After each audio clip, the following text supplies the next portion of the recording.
was wrong about Jey Uso, and in this video, I'm going to tell you exactly what that was, why I was wrong, how I went wrong, and how Jey Uso proved me wrong.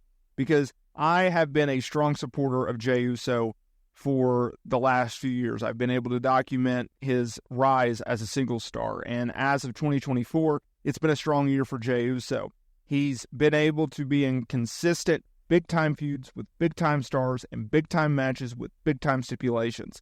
Whether it was his chase for the IC title earlier this year against Gunther, whether it was beating his brother Jey Uso at WrestleMania 40 in what was a lackluster match, no doubt, and then his pursuit of the world title as Damian Priest defended it against him at Backlash, and that debacle, him missing out and Money in the Bank, and that just huge mistake, and then ultimately going back after the Intercontinental Championship, dethroning Braun Breaker for it on a recent episode of Monday Night Raw, and oh, by the way, consistently being booked in a spot where his own father, Rikishi, has questioned WWE's booking of his son, calling for, why are we putting Jey Uso either in questionable booking spots and having him fail multiple times, having him come across as weak in big spots, having him being aligned with Rhea Ripley and potentially costing him his own marriage, to not even being used on television and or PLEs, despite him being one of their biggest stars, and not only on WWE Monday Night Raw, but in terms of the entire company, serving a bunch of different areas, whether that is increasing social media engagement, ratings, merchandise, and ticket sales. I mean, he's one of their biggest merch sellers out of the entire roster, only behind the likes of Cody Rhodes and Roman Reigns, and occasionally a John Cena or a Randy Orton. Jey Uso is the guy, but WWE booking has yet to back that up until recently.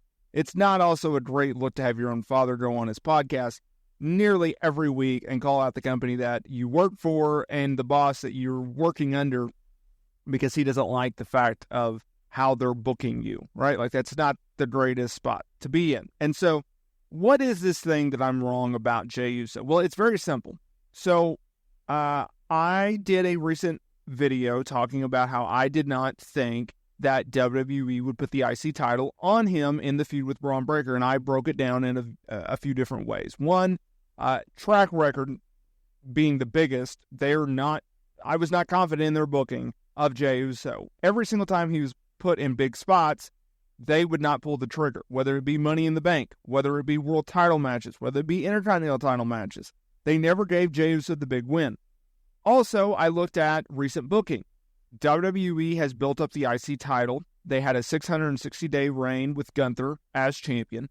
They put it on Sami, who had a long run as champion.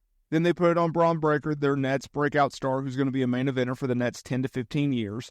And I did not think that they were going to have a short run as champion with Braun Breaker, considering that he had just won it at SummerSlam and then beat Sami Zayn a few nights later on Monday Night Raw in a 2 out of 3 falls match. So with everything that said, I predicted that Jey Uso would not beat Braun Breaker on a recent episode of Monday Night Raw and win the IC title. Obviously, I was wrong. And I actually had a ill-timed video to come out like the day after Monday Night Raw, in which I was roasted by the community here on the WrestleSTAR YouTube channel, which is rightfully so, and I 100% agree with that, and that's fine. So I'm wrong. I was wrong. I did not believe in Jey Uso winning the IC title because I did not believe in the booking behind Jey Uso as from WWE, from Triple H, and etc. I just didn't believe it, and I was wrong, and that's fine. I'm not right about everything, just like you're not right about everything, and I'm not wrong about everything, just like you're not wrong about everything. Right? It's an opinion. It was a hot take. It was a prediction. I felt very confident in that. But clearly I was wrong. And I'm glad that I was wrong because like I've said, I'm an advocate for Jey Uso. I want to see this guy succeed. I've seen him progress throughout his years as as a tag team guy with his brother Jey Uso. Countless times reinventing themselves from the very early beginning with Tamina to being the colorful characters in which they later portrayed, to then like the darker, edgier type heels around 2015, 2016, 2017. That was such a fun feud, or a fun time for them because they had so many fun feuds, whether it be with the New Day or etc. And it really showcased Jey Uso's promo ability. I mean, every single time this guy gets the mic, he absolutely crushes. And that's what's so great about Jey Uso. And then obviously him having his feud with Roman Reigns during the pandemic, feuding with the undisputed WWE champion, or Universal Champion at the time for the title, and later Roman became undisputed WWE champion. The alliance with his brother once again, the bloodline storyline, bringing in Solo, them working Sami and Kevin Owens at WrestleMania 39, and then obviously his feud with Jimmy at WrestleMania 40. And I'm glad to see Jey in the spot that he's in. He earned it, man. And as his father has said on his podcast numerous times, Jey Uso, he earned this spot. He's worked, hurt, showed no signs of it, never has complained, shows up every single week, does what he's asked, goes beyond what is asked of him. And you have to respect that. And I do. And I think so highly of Jey Uso. I think he's a wonderful guy.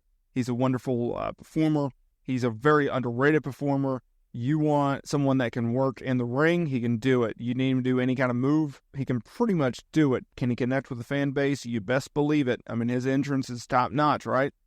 Do you need a guy that needs to do a promo, get a storyline over, get bullet points over, get others over? He checks all the boxes.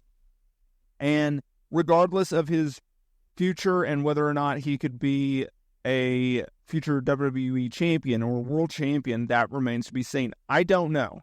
I think he falls in the same category as Sami Zayn in terms of not necessarily meeting the mold of Triple H, but I will give Triple H credit on this. He is willing to give guys who maybe won't meet the Vince McMahon status quo of what a champion should be or look like, and gives it to them. And he's shown that in NXT, and he showed that on the main roster. And so I'm hopeful for that. I want to see Jey Uso as world champion one day. And if that does not happen, then that does not happen. But at least Jey Uso can say that I won the IC title, because unlike in previous years, the IC title means something.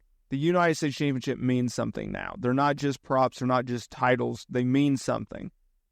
Triple H is a strong believer in that with the titles, because if you've looked at the booking of these champions, whether it be Gunther or Sami or Braun or now Jey, they have very dominant reigns. Maybe not the longest, a la Braun and maybe with Jey, but they're dominant. They're someone's to be reckoned with. They're someone to pay attention to.